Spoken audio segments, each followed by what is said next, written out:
jagan natukene oma mõtteid AI arengute osas, sest me oleme jälle jõudnud kohta, kus on toimunud siuke suurem samm edasi või siuke aste, et kui muidu ka juba AI arengud liiguvad eksponentsiaalse kiirusega, siis vahepeal toimuvad nagu siuksed astmed, kust see areng läheb edasi nagu järgmiselt tasemelt. Ma tunnen, et me oleme jälle siin kohas, et ka suuremate AI ettevõtete juhid on siin viimasel ajal välja öelnud, et me oleme jõudnud singulaarsusesse, mis siis tähendab seda, et AI arendab ise AI-d ja see liigub niivõrd suure kiirusega, et inimesed ei saa isegi ette ennustada, kui suure kiirusega ta nüüd edasi liigub ja mis üldse saab. Et see on päris crazy, et näeme ju ka, et siin praktiliselt iga kuu aja tagant tuleb mingi uus state of the art AI mudel välja, mis on parem kui kunagi varem ja see ei tule enam see, et inimesed arendavad seda, vaid AI arendab iseennast. Ja uuemaid mudeleid juba piiratakse ka nende suutlikkust, et nad kuskile sisse ei häkiks.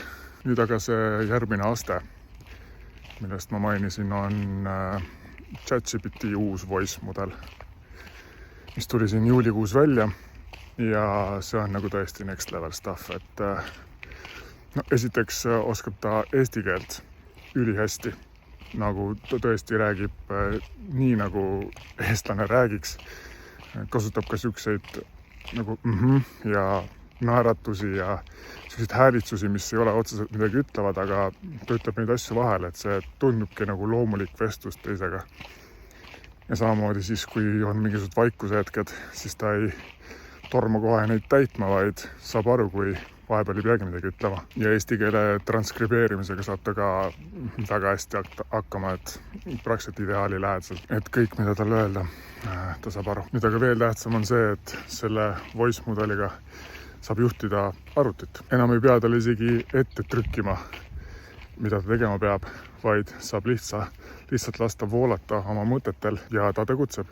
Et see ei ole päris see, mis on dikteerimine, mis on nagu kogu aeg olemas olnud, vaid see on reaalselt nagu suhtlemine assistendiga. Ma isegi taha assistent on natuke liiga lähedama kohta öelda.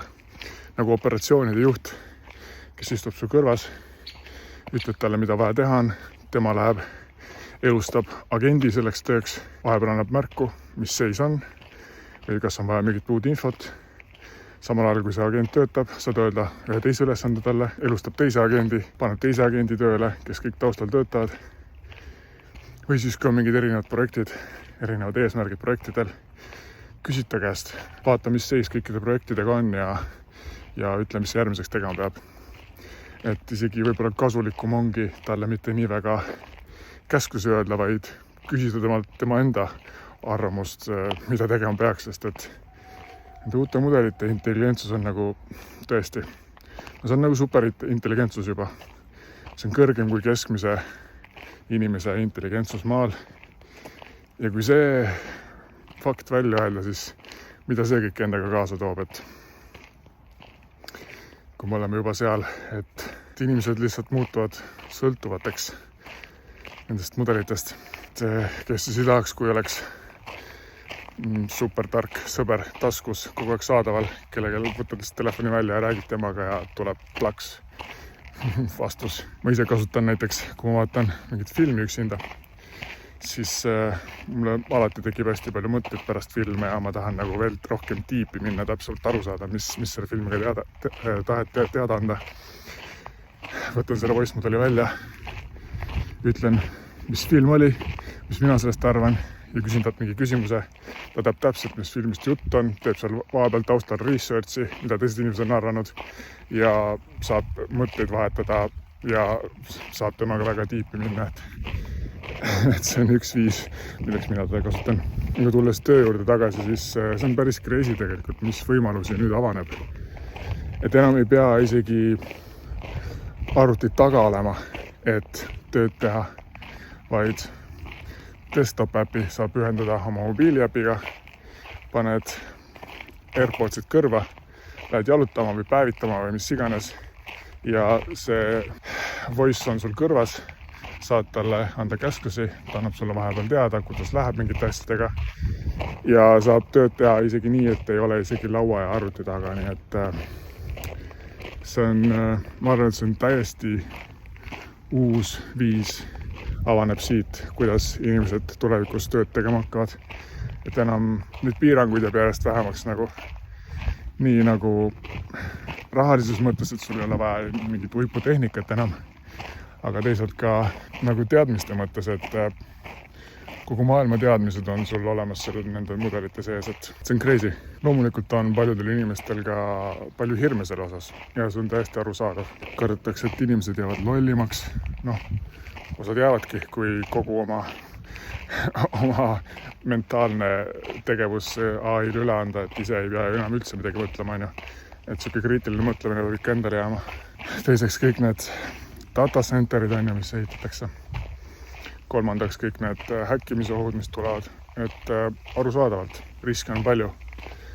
Aga teisest küljest jälle, kui mõelda tagasi, kui tuli internet, siis umbes 30 aastat tagasi, 25 aastat tagasi, inimesed kartsid panna oma pangakaardi andmeid kuskil internetti midagi osta. Et tänapäeval on see nagu naeruväärne, kui keegi ütleb, et ma ei julge midagi internetist osta, sest ma kardan oma krediitkaardi andmeid sinna panna. Et eks ongi, et kõik liigub edasi ja eks kunagi vaadatakse ka tagasi nendele hirmudele, et ma ei taha nagu madaldada neid hirme, mis praegu on. Ja osad on kindlasti ka väga tõesed ja võivadki täituda, aga üldjoontes me ikkagi hoiaks positiivset meelt. Tegu on ikkagi next level technology'ga ja praktiliselt igas valdkonnas toimub meeletu areng nüüd siin lähiaastatel just tänu AI-le. Teda võib karta, teda võib maha teha, mis iganes enda arvamused võivad olla, aga fakt on see, et kui teda oma äris ei rakenda, siis lihtsalt jääb maha teistest, sest et valgekraede ülesanded hakkavad nüüd nagu meeletu kiirusega kaduma, et see AI suudab väga palju asju arvuti sisse ära teha ja selleks ei ole vaja kulutada inimtööjõudu. Inimesed saavad tegeleda ikkagi sellega, mis rohkem väärtust loob, mis nõuab nende enda otsustamist ja inimsuhtlust nagu.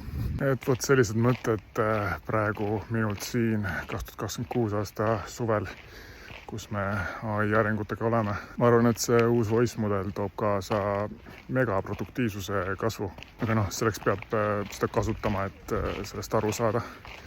Ma ise olen nüüd viimast nädal aega seda praktiseerinud ja ma olen täiesti pahviks löödud selle võimekuses, et see on nagu väga sarnane juba Jarvisele Iron Mani filmist, kus häälega saab käsklusi anda arvutile. Või teine paralleel, mis ma oskaks tuua, on nagu lapsepõlves mängisin arvutimänge Red Alert 2, siis seal kõrvas istus kogu aeg see commander, kes ütles sulle, mis seisus miski on, kust tuleb mingi oht, kuhu peaks oma tähelepanu pöörama. Et see voice mudel on samamoodi. Ta on nagu selline abimees kõikides projektides ja teeb sinu eest töö ära ja ütleb, kuhu tähelepanu pöörama peaks. Next level stuff.